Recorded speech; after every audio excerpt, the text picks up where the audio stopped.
Chapter 2, concerning distrust of self.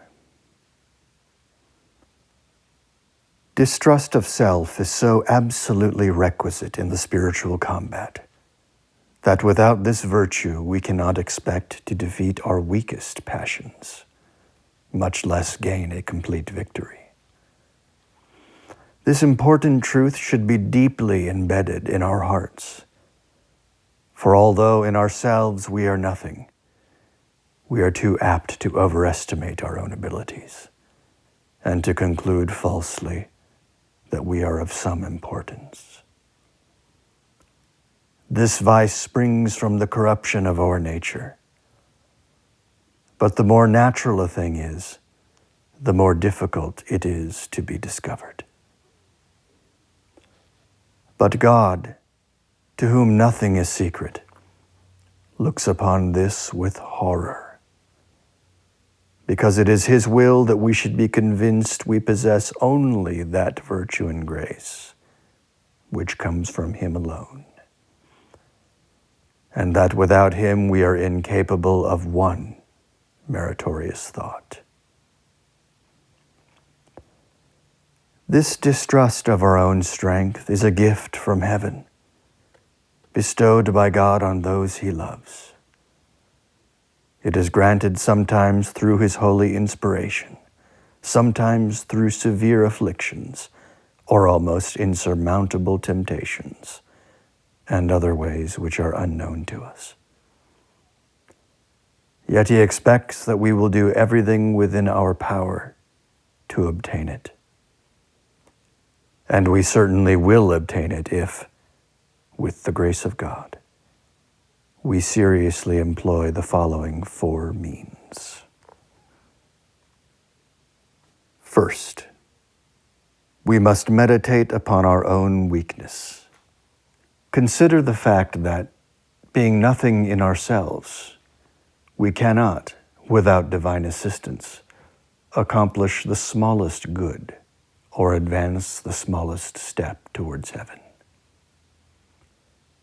Second, we must beg of God, with great humility and fervor, this eminent virtue which must come from Him alone. Let us begin by acknowledging not only that we do not possess it, but that of ourselves we are utterly incapable of acquiring it. Then let us cast ourselves at the feet of our Lord and earnestly beg Him to grant our request.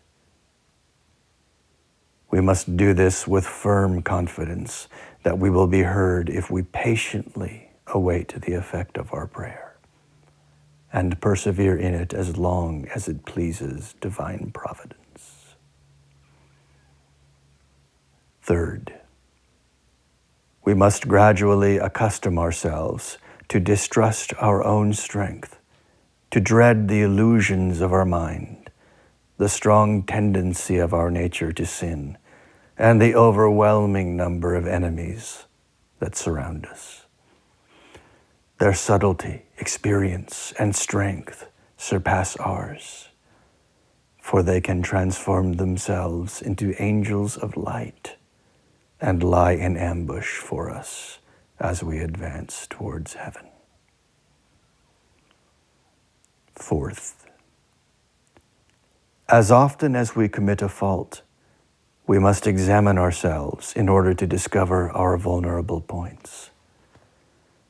God permits us to fall only that we may gain a deeper insight into ourselves, that we may learn to despise ourselves as wretched creatures and to desire honestly to be disregarded by others. Without this, we cannot hope to obtain a distrust of self which is rooted in humility and the knowledge of our own weakness. Whoever seeks to approach the eternal truth and fountain of all light must know himself thoroughly. He must not imitate the pride of those who obtain no other knowledge than what their sins provide, and who begin to open their eyes only when they are plunged into some disgraceful and unforeseen debacle. This happens through God's permission, that they may know their own weakness and, by sad experience, learn not to rely on their own strength. God seldom applies so severe a remedy against their presumption unless more proper means have failed.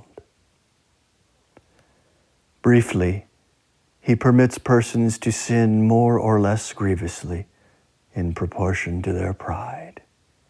And if there were any as free from pride as the Blessed Virgin, I dare say they would never fall.